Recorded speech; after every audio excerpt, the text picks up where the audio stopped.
Coming up on Chopper's Politics. What if the Lib Dems and SNP hadn't gone for an early election in 2019? What if that Parliament had staggered on? It probably would mean we'd be still going through the Brexit hell, because that would have all been put on ice during COVID, wouldn't it? So if they hadn't got out Duncan of... thinks we still are. Yeah. It's just getting worse.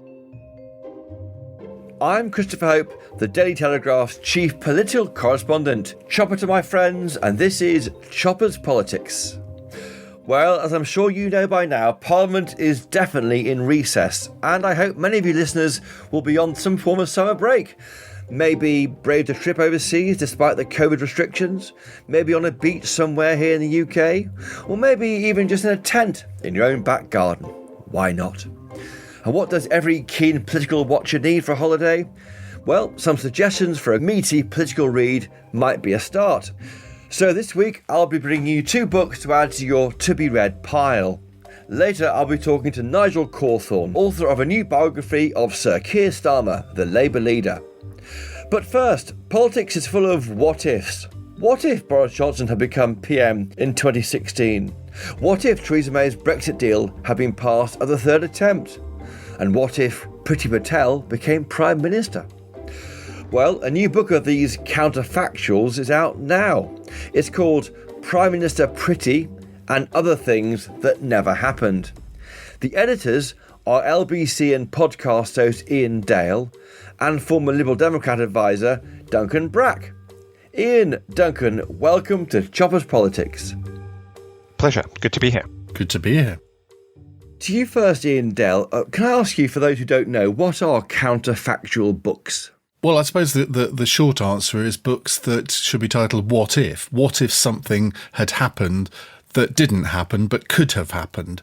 And we've done 5 of these. This is the 5th volume in the set, and each of them contains about 20 essays, mostly going back in history, but of course some of them, particularly the title essay, this Prime Minister Priti, it's a future counterfactual, if you can have such a thing. I think grammatically you probably can't, but we decided to stretch the truth a little bit.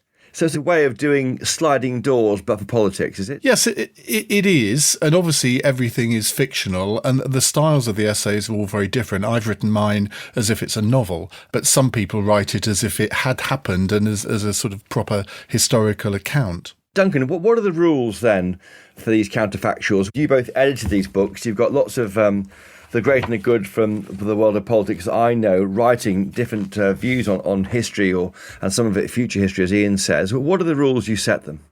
So I think we work quite well together as a team. Iain is the celebrity and everybody knows him. So he is really good at attracting authors to write good chapters for us. And I'm the kind of apparatchik behind the scenes who does all the hard work. Yeah, that is true. So we've kind of developed our system over the 5 books, and I think we've got better at it. So first of all, we ask the authors to submit a outline of what they are proposing, so just to make sure they think through it and whether it's plausible or not. And then if we like it, we go ahead and get them to write a first draft, and then we send that out to review. I and Iain always read all the drafts, but we get a couple of people who are really expert in the period or the country that they're talking about to go through it and just check whether they've missed anything or whether anything is just too implausible to be realistic. And then we feed those comments back and we get the second draft, and then that goes through the normal process of sub-editing and proofreading. And there you go. So the whole thing takes about a year, I think. Yeah. The kind of topics you've chosen, I mean, it's US politics. There's one here which I will definitely read. Imagine what if John Lennon had not been killed in 1980, running through politics, etc., etc. So I wonder how you alight on different areas. History is a huge canvas, of course. Iain? Well, it is a really broad range. I mean, one of them which I most enjoyed in this volume was what if Ireland had joined the Allies in the Second World War? Because it's something that I think very few people in this country really have ever considered. So Duncan and I we are more, I suppose, well, certainly I'm more expert on more recent events. So we've got a couple of what if Britain had voted Remain, that sort of thing. But we can't be experts on every single subject. So that's why we do send them out for peer review, which people might think was a bit weird for essentially a fiction book to get people to fact check it. I mean, it does sound stupid, doesn't it? But we've got this system now, and it does seem to work. I mean, this great stuff in here. I mean, I know Robert Harris, the former Observer political editor, has made a living off this kind of thing, where he takes a point in history and then writes about what was in the room and what happened or what may not have happened or did happen. I mean, you can basically, each chapter could be a book in itself, couldn't it? Don't you think?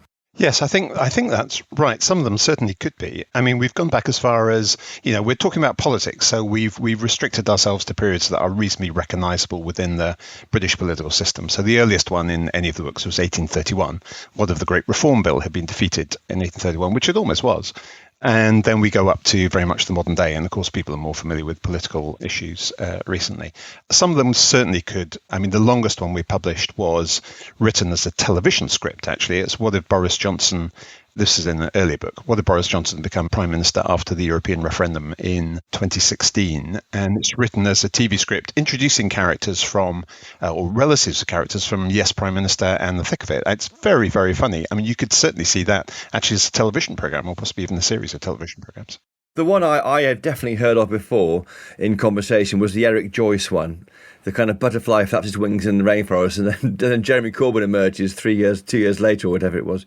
Can you run me through that one, Iain? Well, this goes back to Eric Joyce's little fight in the Sports and Social Club in the House of Lords, or I think it could have been in Stranger's Bar. Stranger's Bar in 2012. Yeah. So what happened was that, this is based on the premise that he didn't have that last drink and he decided to go home, and history would have been very different because he wouldn't have had to resign as MP for Falkirk. There wouldn't have been all that stooshy about the selection of candidates, and Ed Miliband probably wouldn't have changed the leadership rules for the leadership elections in the Labour Party, and Jeremy Corbyn then probably wouldn't have become the leader. So a lot of history might have changed then. You've got, Paul Richards, who used to be Hazel Blear's special advisor. He's written what I think is one of the best essays in this book, What If Rebecca Long Bailey had won the Labour leadership? Now, that was a prospect at one point, so it is based on a sense of reality. And, he uses this essay, I think, to settle a few Blairite scores, which is great, which I've done that in my essay on Priti Patel, introduced a few sort of little quirks in it. You're definitely right, Iain, because I was at the TUC conference in must have been 2018, and Becky Long Bailey was being led around the place by the big union barons, clearly as someone who was the heir apparent to Corbyn even at that stage. And in the Paul Richards chapter, there were lovely little asides. He talks about they had a big review of what went wrong under the previous, and it was run down by Richard Bergen, the Bergen Report, which those involved in politics in Westminster would have found quite amusing. Duncan, you don't have a chapter, but there's one by someone called Anonymous. Are you anonymous? It's not me, though. Funny enough, sure? I do feature in it. Yeah, I'm not totally sure. I can confirm it isn't him. I know who it is, and it isn't him. We know who Anonymous was. Yeah. No, it's about what would have happened if Nick Clegg had resigned after the disastrous 2014 Euro election results, the sort of depth of the Lib Dems' unpopularity during the coalition. That was the beginning of the implosion of Lib Dems, right? Well, I think it had been going on for some years before that. It started earlier than that, yes. That was probably the low point. And, he did genuinely think about resigning. So our Anonymous author has Vince Cable taking over instead. He does actually resign. Cable takes over and appoints me as one of his special advisors. That's a kind of minor aside. It wasn't a critical bit of the chapter. And then he saves, the Lib Dems still do badly in 2015, but not quite as It made you want to publish it, though, didn't it? We were going to publish it anyway, honest. Have you had any feedback from the subjects, Iain? Has Priti been in touch to say thanks for that? Well, she hasn't. I must send her a copy, actually, which I haven't done yet. But I know that Connor Burns told me that he had talked to her about it, and he had told her who I had put in her cabinet, which I think she found, shall we say, rather amusing. There was certainly one of them where she blanched a little bit, I think. I thought Mark Francois' health secretary was fantastic. Andrea Jenkins at education. This is marvellous. And also, I did enjoy the Priti Patel one, which is what would happen if she became Prime Minister. It's the final chapter in the book. There's little bits in there that I think you wrote this book before Matt Hancock resigned, didn't you? Yes. Because you haven't been sacked in that chapter. I thought was quite interesting. You forecast him whether he was sacked or resigned is a moot point. I think it was a bit of both by the end of it. But that's the only bit that when I read it back recently, it kind of it was a bit of a shame because people will assume because the book came out in July, therefore I must have known that he wasn't health secretary anymore. But that's the sort of thing that can happen. And did you find it a way of giving bump ups to your pals? Or you absolutely. You made Joe Pike the split editor of the Sky News. I wonder what, give Christopher Hope a chance. Come on, what's he going to be in the next book? Well, I love putting little things like that in and putting, I'm trying to find the passage now. Here we are. Maybe just read this sentence out. On Sky News, the new political editor, Joe Pike, was struggling to cope with doing live reports on the breakfast programme while simultaneously reading texts from those within government who purportedly knew what was in the mind of the Prime Minister in her reshuffle. The truth was, there were only 3 people who did. The PM herself, her new Chief Whip, Gavin Williamson, restored to government for a 5th time, and her Chief of Staff, Darren Grimes. What a way to wind up the lefties, eh? Absolutely. As somebody said, perhaps that chapter ought to be positioned in the horror section of the horror section. And also there's little lines which if you're reading quickly you can skim over and go, what? And it says you wrote there that King William V opened Parliament, and of course that makes you start because what happened to Charles, and given it's only a few years away. Right, okay, so it sort of throws up all sorts of other questions just by clever little lines like that. Shall I say how you end the book, Priti Patel, and one of her key policies, or shall I let readers decide that one? Well, the whole premise of this chapter is that she beats the competition to succeed Boris Johnson in a fairly unique way, and it's not beyond the realms of possibility. She announces a key policy during the leadership contest which blows Rishi Sunak out of the water. And you can kind of imagine what that policy might be. Jess Phillips has become leader of the Labour Party, which might stretch people's imagination a tad. And the final scene is all about a confrontation that they have in the House of Commons. I don't think she's ever resigned from that policy you're thinking about, by the way, Iain Dale. But let's let listeners read it for themselves. I'm sure she would do if she was asked. Well, it's a policy that appeals to used to appeal to the rank and file of the Tory party. I'm not actually that sure whether it would anymore, but... It's probably too moderate for some of them, isn't it? So speaks a Lib Dem. Now, Duncan, Brexit features heavily in this book. Most of us have moved on from Brexit. Some people haven't. What's your favourite sort of Brexit chapter? Well, actually, there are quite a few of them, and I think it is more difficult to write good counterfactuals to think about recent history because things are always happening that kind of upset what you say. So actually, I think most of my favourite chapters are the earlier ones in history. And there's a particularly good one about what if Randolph Churchill had not died in 1895, which has massive implications for Winston Churchill's career. But actually, I think, coming back to Brexit, I think my favourite chapter is the Eric Joyce one. Because of what Iain said, the whole Labour leadership election system is not changed. Yvette Cooper wins the 2015 election, proves a far more effective leader than Corbyn during the Brexit referendum, which I think needs no stretch of the imagination. So Remain wins, and you have a more effective Remain campaign. And all that comes from just one decision by one person not to have another drink. I think it's the classic counterfactual. But so many votes happened so closely and so many outcomes could have been different during the whole Brexit, during the referendum and then the period afterwards, that it's quite plausible to imagine all sorts of different things happening at various times. I think one where we've kind of missed the boat on is we should have got someone to write a chapter on what if Boris Johnson had died in April 2020 of COVID. But there is a brilliant chapter on what if Donald Trump had died. And I think that was at one point a real possibility. It's written by Simon Marks, LBC's American correspondent. Yeah, it's a good chapter. There's definitely one for the next book, and it also could be a bit tasteless given we're still going through the awful virus. The other thing we probably should have done is what if the Lib Dems and SNP hadn't gone for an early election in 2019? What if that Parliament had staggered on? In fact, John Rentoul was talking about that. Yes, well, I often wonder that because it probably would mean we'd be still going through the Brexit hell because that would have all been put on ice during COVID, wouldn't it? So if they hadn't got out Duncan thinks we still are. Yeah. It's just getting worse. Have a lie down after talking to me and Iain, it's fine. I haven't yet been through chapter 17 and 18. What if Theresa May had passed her Brexit deal at the third attempt? Having lived through that, it's just too painful, but I'm sure it should be interesting. Actually, a lot of the Brexit chapters end with, even though there are slightly different outcomes, the argument still rages on because the whole country is so divided. So many of them actually don't really resolve the issue. You must have plans for a 6 foot. There's no reason why you stop at 5, is there? Well, it depends. Counterfactual history is a niche area. It's frowned upon or sniffed at by proper historians, of which Duncan is one. They don't really, a lot of them don't like this kind of thing. It's sort of a bit tabloidy for them. So it's actually quite difficult to get renowned historians to write for a book like this because they don't seem to have the imagination, I suppose. I don't know. Yeah, I think that's true. Mostly we have political enthusiasts or people who are involved in the various parties at levels. So, I mean, many of them are writing from a position of quite knowledge about how British politics works. I think, and we published the last 3 books at 5 yearly intervals, and I think there'll be enough things still happening and enough things we can go back in history. And we've talked about a couple already, what if Boris Johnson had died? What if there hadn't been an election in 2019? I think in 5 years' time, 4 years' time, we'll find another 20 or 25 topics to write another book about. But I still get tweets all the time from people saying, why don't you include what if John Smith hadn't died in 1994? And of course, we've already done that. But that is the one that people always think about when you talk about political counterfactuals. Yes, well, that was such a shock when he died, of course, young, of a heart attack. And of course, he did so much there, didn't he, for New Labour? And of course, it is possible to have 2 different outcomes from the same thing. So actually, we've now published 2 chapters, one in this book, on what if Scotland had voted yes for an assembly, a devolved assembly in 1979, which they did, of course, but the rules that were in the legislation meant the majority wasn't big enough.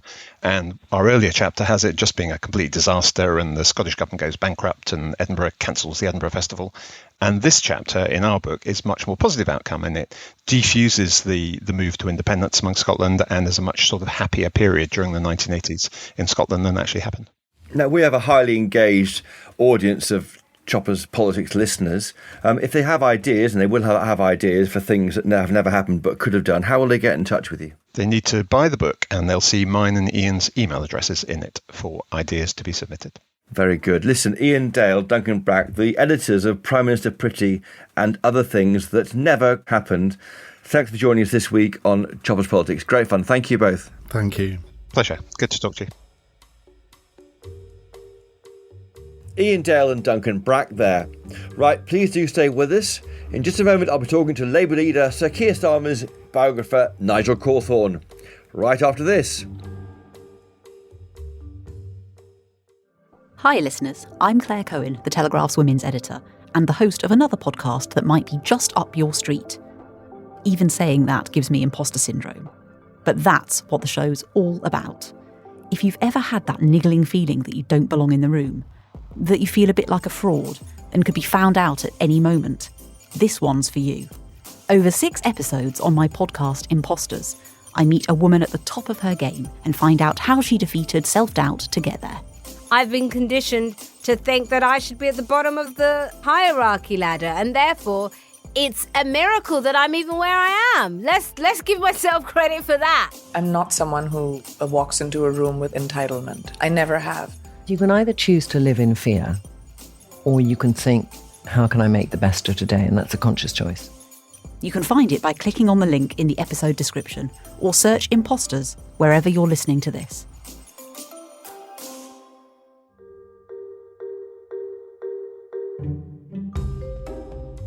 And we're back. Now, Labour leader Sir Keir Starmer is something of an enigma. Unlike other recent political figures like Barack Obama, Boris Johnson, even Nick Clegg, he's inspired far fewer memoirs and books picking apart his background and how he came into the top of public life. Well, my next guest, Nigel Cawthorne, is trying to unpick that enigma. He's written the first biography of Sir Keir Starmer, the former head of the Crown Prosecution Service and, of course, now Labour leader. Nigel Cawthorne, biographer of Keir Starmer, welcome to Chopper's Politics. Great to have you on. Now, your new book, Keir Starmer, A Life of Contrast, is out. You attended, of course, Reigate Grammar School a few years ahead of Keir Starmer. Apart from going to the same school, why write this book? I'm also one of his constituents, and I've written quite a handful of political biographies. In fact, I wrote the first Jeremy Corbyn biography before he even became leader of the Labour Party. I'm a jobbing author. I need to make money, and there was no biography of Keir Starmer, and he certainly seemed to deserve one.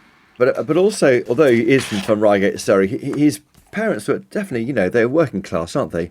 Toolmaker, his dad, mum a nurse. And yes, I mean, when it comes to his background, I mean, he's the genuine article from the working class, and not like many sort of left-wing politicians, like, for example, Jeremy Corbyn or Tony Benn, who really rather kind of middle or upper middle class. He's the real deal, but he doesn't seem that way, again, because he comes from Surrey, which one doesn't really think of as a working class area. He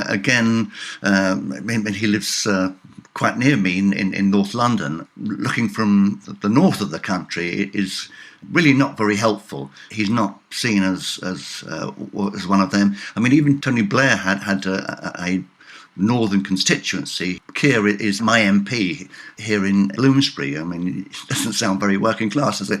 And of course, he's got even more problems in Scotland. Yeah. And of course, with taking the knighthood too, I think that's kind of not done his working class credentials too much good. I think it's a rather important feature of his life because, as we know, he's a bit of an anti-monarchist, or certainly was when he was a young firebrand. But he accepted the knighthood, I think, really for his parents' sake.